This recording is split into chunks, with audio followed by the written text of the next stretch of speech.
saya merasa banyak orang yang di sekeliling saya itu kayak memperhatikan saya dari sungai. Ini perasaan, ini merinding. Ini perasaan saya, ada orang yang mengamati saya dari sungai. Makanya saya tidak berani mencelupkan diri saya ke sungai. Padahal itu dangkal.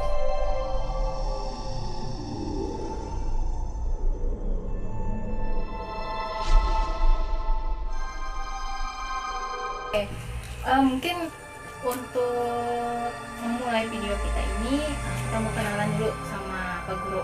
Pak Guru ini ngajar di mana sih, Pak? Oh iya, lupa. Kenalkan, nama saya Dede Suprianto. Saya merupakan seorang guru. Saya mengajar di SMK 4 Palangkaraya, Provinsi Kalimantan Tengah. Nah, di situ saya banyak pengalaman-pengalaman menarik. Oke, mungkin Pak Guru bisa ceritakan pengalaman menarik seputar mistis ini itu terjadi kapan, Pak? Oh, ini cerita mistis lah. Iya, bener dong. Oke, siap. Dulu pernah itu ada kegiatan OSIS. Kegiatan OSIS. Kegiatan OSIS yaitu LDK, latihan dasar kepemimpinan. Lokasinya di daerah rahasia lah, pokoknya Oh, di iya. sekitar Kota Palangkaraya ya. daerahnya rahasia. Ini untuk menjaga eksistensi tempat itu. Oh, iya. Oke. Oke, berarti kejadiannya tuh tahun? Tahun kemarin itu 2019. Oh, berarti masih presnya itu di otak Pak Guru ya? Kayak mungkin masih fresh lah. Masih fresh lah, karena kan baru terjadi tahun kemarin. Iya, Oke, betul sekali. lanjut. Lanjut apa ini? Ini guru muda ini sebenarnya siapa gitu? Oke. Oke. Sang guru muda itu adalah seorang guru. Saya merupakan seorang guru asli, guru yang mengajar di SMK 4 Palangkaraya, terus sekaligus sebagai pembina OSIS dan juga sebagai pembina pramuka di sana. Jadi sering mengikuti kegiatan-kegiatan siswa-siswa. Nah, salah satunya yaitu LDK tadi yang dilaksanakan tahun kemarin di suatu tempat di sekitaran Kota Palangkaraya. Awalnya berjalan seperti biasa, seperti LDK biasa. Kita mengikuti upacara, latihan biasa, pengembangan diri, pengembangan karakter untuk siswa-siswa. Oke. Kemudian bisa Pak Guru ceritakan cerita yang mistisnya itu bermulai dari mana? Oh, langsung ke mistis. Oke. Mungkin Jadi, teman-teman penasarannya. waktu itu kami menginap di suatu tempat. Nah, di tempat itu memang bisa dikatakan horor. Ketika kami datang itu orang-orang kampung, orang-orang daerah situ sudah memperingatkan kami supaya hati-hati. Mereka sudah bilang, acara apa ini? Ya, ada beberapa yang mereka heran. Pokoknya warga-warga sekitar situ tuh heran akan kedatangan kami. Mereka tuh bingung kenapa bisa ada orang yang berkemah di situ. Terus ada beberapa warga yang memperingatkan kami, hati-hati, jangan mandi malam, jangan di situ sudah izin atau belum atau apa. Namun ya kita tahu bahwa di situ banyak anak-anak. Terus saya juga sebagai pembinanya memang mengabaikan hal-hal seperti itu. Karena kami sudah izin dan ketua RT, ya ngapain kan izin dengan hal-hal mistis menurut kami gitu kan. Kalau boleh tahu yang merekomendasikan daerah tersebut siapa? Yaitu salah satu senior juga di OSIS. Senior OSIS, siswa juga atau? Dia mantan siswa. Oh, alumni. Jadi sebelumnya apakah sudah izin dengan? Kalau izin sudah, kami sudah izin dengan ketua RT, Dan kami RT. mencari tempat mandi sudah, tempat kami makan sudah, semuanya urusan izin dengan warga sudah. Sudah beres, tapi Sudah beres. warga tetap mewanti-wanti kalian untuk tetap menjaga sikap dan ada beberapa pantangan juga kan? Iya, betul. Oke, kita lanjut Pak Guru setelah sampai di sana. Setelah sampai di sana, ya mendirikan tenda kayak biasa. Mendirikan tenda Tidak seperti ada biasa. Tidak ada. aktivitas, pokoknya aktivitas seperti biasa. Kami upacara, makan. Nah, ada hal yang menarik di sini. Ya. Ada warga sekitar bilang itu dilarang mandi dilarang mandi setelah jam 5 sore. Oh, jadi semua peserta itu harus mandi wajib sebelum jam 5 sore. Sebelum jam 5 sore, dan jangan mandi di sungai karena kami tidurnya di pinggir sungai. Oh, berarti sudah disiapkan tempat mandi. Tempat mandinya jauh di tempat ketua RT. Oh, di tempat ketua RT. Sekitar 500 meter dari tempat kami. Lokasi berkemah. Cuman ya anak-anak kan kalian tahu bahwa apa yang dilarang mereka ya responnya dengan acuh. Dilarang mandi jam 5 ya ada aja yang mandi jam 5. Biasalah anak-anak seperti Jangan mandi di sungai, ada yang mandi di sungai. Mungkin Pak Guru bisa deskripsikan tempat kemahnya itu seperti apa, dekat mana, kawasannya seperti apa, bisa dideskripsikan dulu supaya teman-teman juga tahu gitu, bisa membayangkan kira-kira tempatnya seperti apa. Oke, untuk tempat kemahnya itu seperti kalau orang bilang di sini gosong itu kayak pantai, Kosong. sungai yang surut. Oh. Itu tempatnya indah sekali. Itu pasir putih berhamparang. Indah sekali. Mungkin pokoknya. nanti fotonya bisa dilampirkan ya, Pak? Oh ya, kalau fotonya ada boleh saya tampilkan di ya di sini. Oke. Mungkin fotonya di sini kalau atau di sebelah sini juga boleh? Ya, atau di sini juga boleh ada fotonya. Oke. Tadi ada suara motor lewat. Jadi tempatnya seperti itu. Pokoknya tempat yang indah sekali. Indahnya itu seperti pantai, pasirnya warna putih. Jadi kalau kita mandi itu segar. Kita berbaring di pasirnya. Berarti itu memang di pinggir sungai Di pinggir mendirikannya? sungai. Wah. Tapi itu ada saatnya aja ketika sungai surut baru kelihatan. Tapi ketika sungai dalam, maksudnya air pasang kayak sungai biasa. Oke. Nah, semuanya itu berjalan lancar sampai jam 5:30.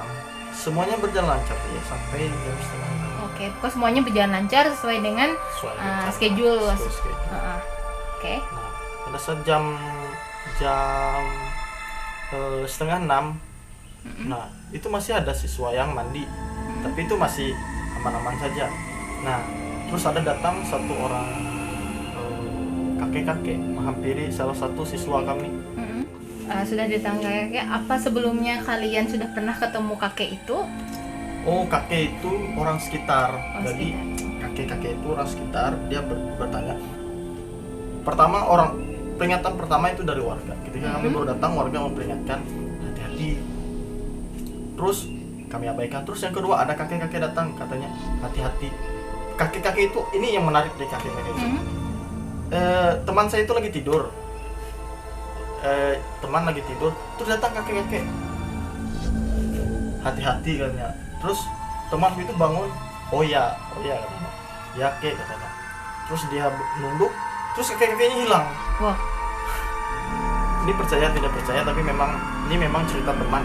Teman saya yang cerita. Teman itu salah satu pembina juga. Dia Alumni. alumni. Oh, alumni juga. Ya, boleh dibilang teman. Oh, iya boleh. Benar-benar. Oh, jadi kakek itu memperingatkan kalian untuk berhati-hati. Oh, berarti di lokasi tersebut pernah terjadi kasus ada orang meninggal tenggelam. Oh, orang meninggal tenggelam. Dekat sekitar 500 meter dari tempat kami, tapi kami tidak tahu. Oh, itu kalau tidak salah, apa bener nih? Itu yang meninggal salah satu mahasiswa perguruan tinggi swasta di Indonesia yang lagi KKN. Bener? Betul sekali. Oh, ya. Nah, oke, lanjut. Jadi pada saat kami kemah itu memang di sungai itu lagi dilakukan ritual membersihkan sungai. Oh, pada saat kejadian itu. Jadi pada saat kejadian itu memang ritual membersihkan sungai. Jadi memang sekitar 2 minggu sebenarnya tidak boleh ada aktivitas di situ. Namun kami itu berkemah pada saat yang dilarang. Kan itu kan ibaratnya lokasinya disterilkan selama 2 minggu. Namun kami kemah sebelum itu selesai disterilkan. Memang sudah diperingatkan kami hati-hati karena sungai itu bisa mencari tumbal kembali. Dia mencari tumbal kembali. Jadi memang warga di situ sudah wanti-wanti hati-hati jangan sampai mandi di sungai, takutnya sungai itu mencari tumbal. Kita tidak tahu apakah meninggal atau apa, tidak tahu kan, pokoknya mencari tumbal. Nah, tapi saya sebagai pembina waktu itu, ini kesalahan saya itu mengabaikan hal itu, cuek. Ada pantangan tidak boleh mandi setelah jam 5. Nah, di sini saya melawan. Saya mandi jam 6 atau jam 7 saya mandi sendiri di sungai. Terus di sini hal yang sangat sangat tidak boleh dilakukan buat kita semua. Dan saya seperti menantang, masa sih? Karena saya kan kurang terlalu percaya dengan hal-hal seperti itu. Jadi masa sih kita nggak boleh mandi setelah jam 5. Jadi saya mandi jam 7, saya mandi sendiri jam 7. Percaya tidak percaya, saya cuman sedikit jam melangkah ke sungai. Saya berani, cuman terlintas ada seperti rasa takut. Ya itu seperti menantang. Saya menantang bahwa tidak mungkin karena saya lebih kuat dari mereka, pikir saya. Ternyata pada saat saya mandi, ini perasaan pada saat mandi. Saya mandi itu cuman nyiram gitu aja, bukan yang mandi bercebur sungai. Pada saat saya mandi, saya merasa banyak orang yang di sekeliling saya. Itu kayak memperhatikan saya dari sungai. Ini perasaan, ini perasaan saya, ada orang yang mengamati saya dari sungai. Makanya saya tidak berani mencelupkan diri saya ke sungai. Padahal itu dangkal. Oh, jadi kamu di pinggir sungainya? Di pinggir sungai. Saya mandi jam 7 malam itu sendiri, jauh sekitar dari tenda itu sekitar 200 meter. Terus saya melihat dari kejauhan itu ada seperti 3 orang juga mandi di sungai. Iya, dari kejauhan. Dari misalnya saya mandi di sini, itu di sekitar sana itu ada 3 orang. Tapi 3 orang tapi itu gelap. Mereka juga mandi di sungai. Makanya saya berani mandi di sungai karena saya melihat ada orang juga di sana mandi. Saya tidak tahu itu warga atau apa. Kira-kira jaraknya berapa meter nih dari kamu mandi? Sekitar 200 juga. 200 meter. Pokoknya ada palungan gitu. Saya mandi di sini, mereka mandi di sini. Mereka 3 orang, saya mandi di sini. Oh, kayak cekungan gitu. Cekungan. Ya. Nah, cekungan di situ yang dilarang mandi. Nah, jadi saya mandi di sekitar sana. Saya mandi, saya melawan. Tapi jujur saya sangat takut sekali. Walaupun saya merasa kayak menantang, tapi masih ada takut karena saya merasa ada yang mengawasi. Kayak di sungai itu kayak banyak orang yang mengawasi, perasaan padahal tidak ada, kalau kasat mata tidak. Seperti ada orang yang mengawasi gitu. Jadi saya cepat-cepat mandi, langsung saya kembali ke tenda. Oke. Jadi waktu kamu mandi, kamu tuh masih belum tahu kalau temen kamu sudah diperingatkan sama kakek-kakek tadi? Sudah tahu. Oh, sudah tahu. Sudah tahu. Jadi kamu mengabaikan. Ibaratnya kayak menantang, ini jangan sampai. Misalnya kata orang sekitar ada pantangan seperti ini, jangan kita lawan. Pada saat itu saya lawan. Saya kan rajin ibadah, saya rajin ke gereja atau beribadah, saya punya mungkin ya iman yang kuat lah, tanda kutip. Saya pikir mungkin Pak Guru percaya diri sekali bahwa diri, tidak bakal diganggu atau tidak bakal diotak-atik, semuanya aman lancar. Berarti posisinya itu waktu mandi itu gelap banget. Oh, itu gelap sekali.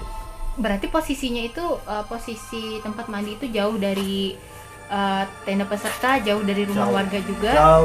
Jauh sekali. Jadi di sini hutan, pantai. Oh, ada hutan-hutan seperti itu. Setelah Bapak Guru mandi, Bapak Guru sadar nggak sama 3 orang yang mandi tadi? Tidak. Ada ngelihat lagi nggak? Pokoknya saya tidak berani nyenter, saya bawa senter kan, cuma saya nggak berani nyenter. Jika itu benar orang, saya kan kayak tidak sopan kan nyenter orang. Iya, benar-benar. Jadi saya tidak tahu. Tapi kelihatannya itu laki-laki. 3 orang laki-laki. Oh, laki-laki dewasa. Dari kejauhan. Makanya saya berani mandi. Karena ngerasa ada temen nih. Ada orang mandi juga. Tapi itu beneran manusia nggak? Itu saya kurang tahu itu. Tapi saya beranggapan kan pada saat itu, itu manusia. Oh, jadi sekitar jam 7 malam. Waduh, Pak Guru ini sangat-sangat berani juga ya. Iya, itu di situ itu masih terlalu polos mungkin. Oke. Selanjutnya setelah mandi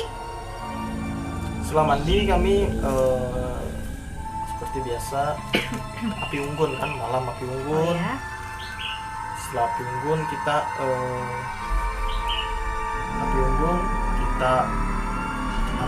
kayak latihan baris berbaris. Kami seperti biasa itu baris berbaris.